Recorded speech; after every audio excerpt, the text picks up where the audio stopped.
So this morning we're talking about release. And my personal observation of myself and the rest of humanity is we're really not good at it.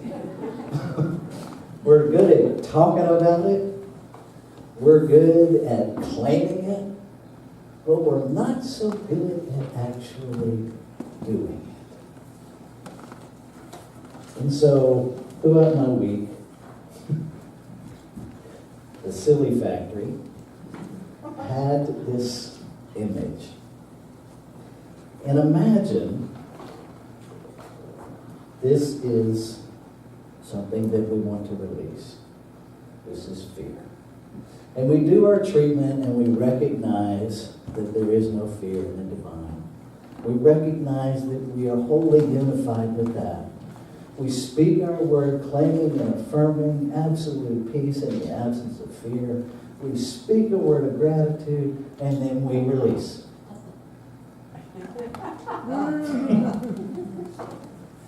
And then we have the issue of abundance.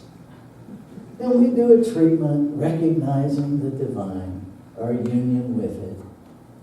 We speak our word, claiming our abundance with great zeal. And we follow that with gratitude, and then we release.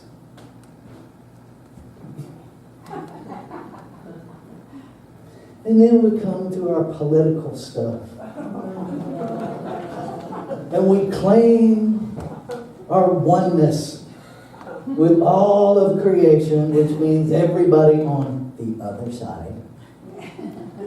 And then we speak a word of gratitude for that being revealed in us, and we release. And we walk around with all of our released stuff hanging on and following us around. We haven't released a freaking thing. And if we don't get honest about that, nothing changes. Because if nothing changes, nothing changes. This is what release looks like. It's gone. Okay? It's gone. If you still know where it is, just say it. How far did you release it? Or did you just replace it? I moved it from here. This is the place where it was, and now I've placed it over here. To truly release something is to truly let it go. It's kind of the flip side of you always find what you're looking for in the last place you look. You know what I'm saying? Anybody keep looking after you find it? Because I've had people argue that point with me. That's not always the last place I look, really. So you lost it, you looked for it, you found it, I got it, I'm going to keep looking? No.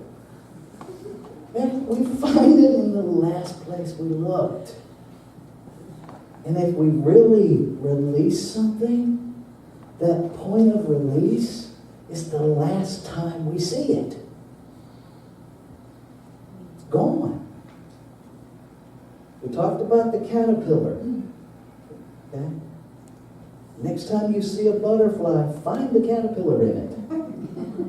It's gone. You can't find it because the caterpillar has literally been transformed. And transformation renders the previous version unrecognizable.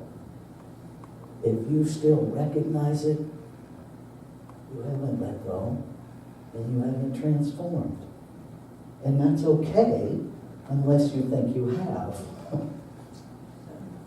This idea that you can have anything you want is a lie. You can't. You can't have anything you want. You can't have everything you want. Because what we get is what we have the consciousness to create. You hear a little Our consciousness is oftentimes in a different neighborhood than our wants. Okay?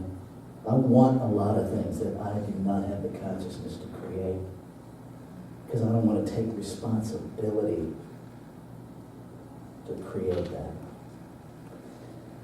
I ran across this quote because I've tried, for days I have tried to spiritually duck and dive and get out of this thing that's happening in our culture right now. And I can't do it. Believe me, I want to. It would be so much more comfortable to just pretend like I don't know what's going on. And then I came across this.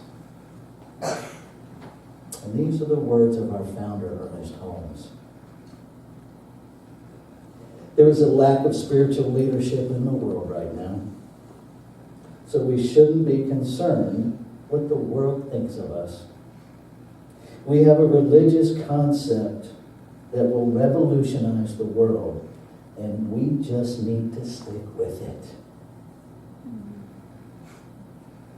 All we have to do is surrender to the big idea, the great idea of the cosmic whole, the perfect Christ, the living God, inseparable from ourselves, begetting within us the only begotten, singing in us the song eternal, living in us the light that lights the path of every person. This political discomfort is not new. It's not new. Ernest Holmes has been gone from the planet a couple of days before I was born. This ain't new, because I ain't new. I got a few miles. Here's what is new. It's recognizing that we have the opportunity, that we have the tools, that we have the power within us to transform it so that it stops. Just because it isn't new doesn't mean it needs to continue.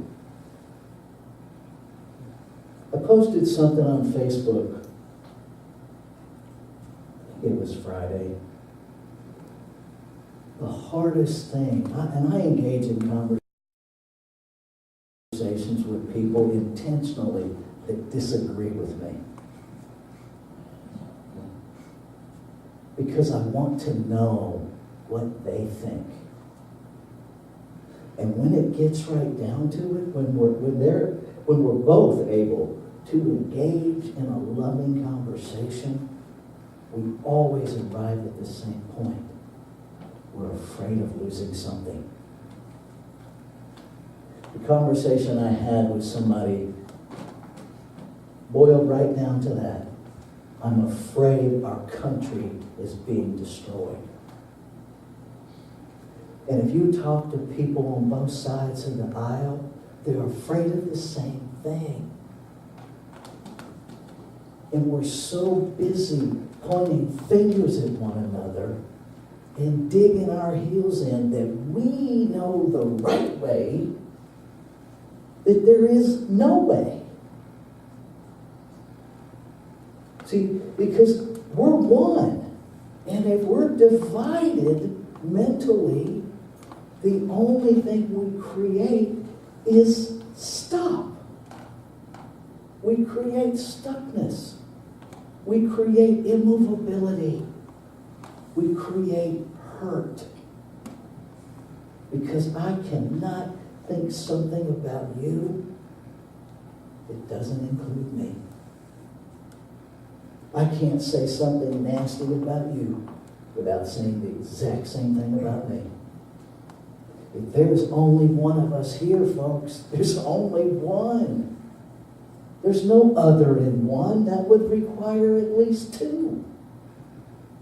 There's no hierarchy in one. that would require more than one, because a hierarchy is a division of more than one.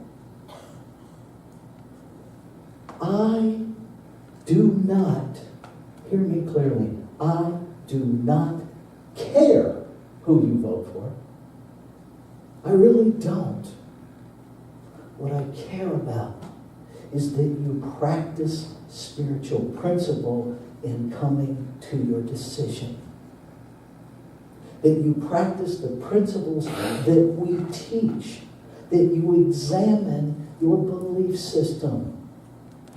And that you respect everyone else's belief system as much as you want them to respect your own. That's what I care about. I have no interest in selective spiritual practice, because it's not spiritual practice. And it's not easy to love people that hate you. I've walked that journey my whole life. There are people who hold the opinion that the world would be a better place if I was not on it. That I've been told by people that I am wasting air good people could be breathing. So what? So what? I was raised in a black ghetto. And Mr. Amos, this man gave me the most amazing gift. Because we go up on his porch and we just a bunch of little kids belly aching. And every time Mr. Amos would put his newspaper down, he said, "Child, you are what you answer to. You are what you answer to." See, if somebody's making fun of you and you don't answer, it ain't you. We are what we answer to. You can insult me until the cows come home. And if I don't answer, who are you talking to? Seriously. You're not talking to me. But that requires that I be clear about who I am.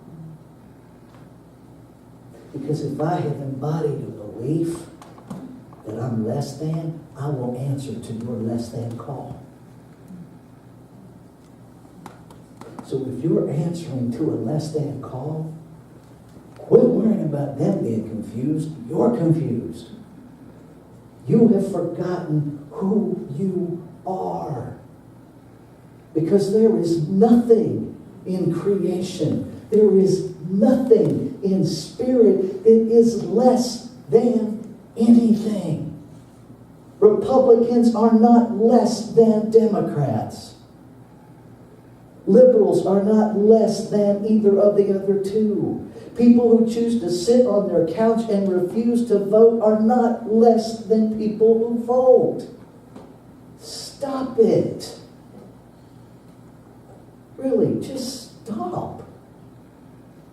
And for those of you who think you don't know how to stop, yes, you do. I had a psychologist do this to me one time. Everybody start moving your arm. Stop. That's it.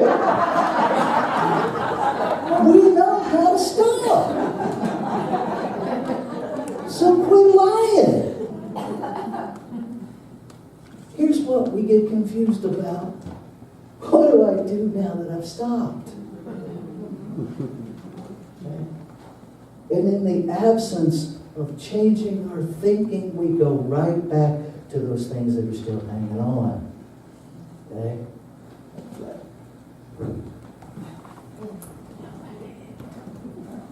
Okay, now I know what to do.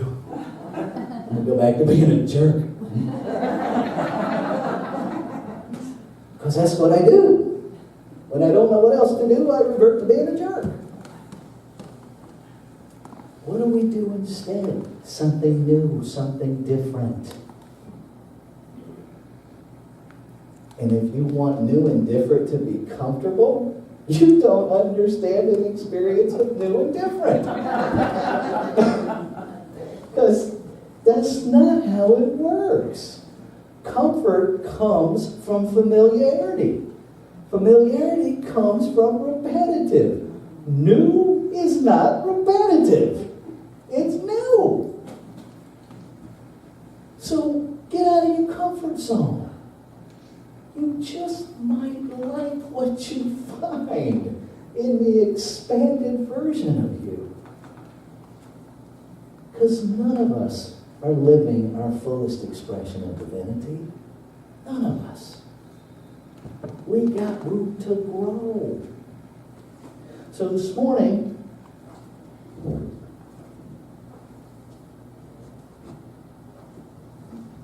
to stop talking when I'm off camera, otherwise the people watching the video are like, who's talking?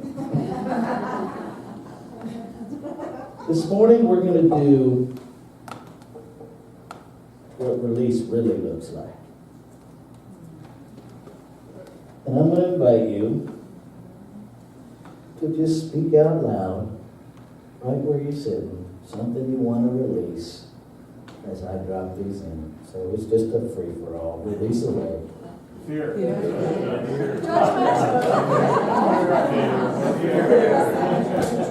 you go.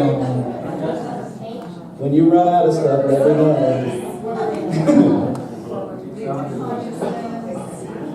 Exhaustion, fear, judgment. I'm hearing some things. That's good. That's true. Control, lower expectations. Wait. What else we got? I still got pieces of paper. We released everything? So I'm going to release any ideas of what this job of ministry is supposed to look like. I'm going to release all expectations of every one of you. Because then I get to release my premeditated disappointments. Because that's what expectations are. Premeditated disappointments, and when I do it enough, I get to claim a premeditated resentment and blame it on you.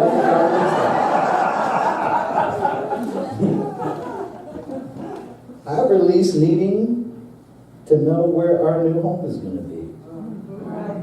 I release needing to know how it's going to be paid for.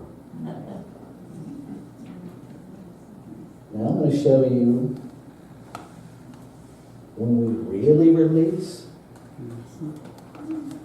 what happens?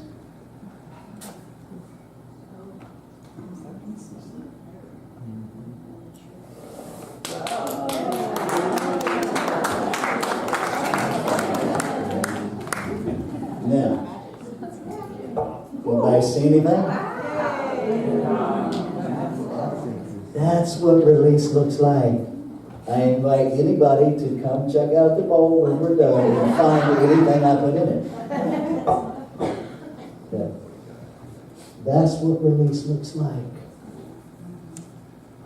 That's what faith looks like. Because when we really believe that the law works the way it works, when we really believe there's something acting upon it, when we let go of it, it does. But be very clear. It's acting upon your belief. And so even if your mouth is saying, I release, and your belief is holding on, guess what the law is acting on? What you're holding on to. It's always working. There is no point, there is no vacation where we get a reprieve from our consciousness being creative. When we claim that we're going to celebrate oneness, let's do that in every glorious form. Let's stop being confused by the behavior of different expressions and celebrate oneness. Let's take this into prayer.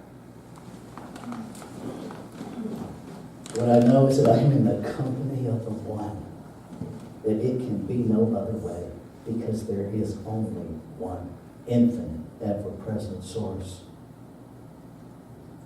Within this one is perfect activity, infinite knowledge, wisdom, abundance. It is that power that creates out of itself, by itself, into a multiplicity of exquisitely individualized expressions of itself, none separate from it. And so I speak my word, claiming and affirming a revelation of the truth within every being on this planet. To know the truth that lies within, to tap into that, and to bring that spark of divinity into a living, visible experience. Knowing this is the healing of this planet. So grateful to know that I really do believe it.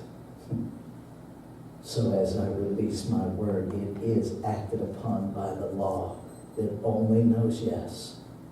And so I embrace that yes, however it shows up. Yes, yes, yes. I release, I let it go, I let it be. And so it is.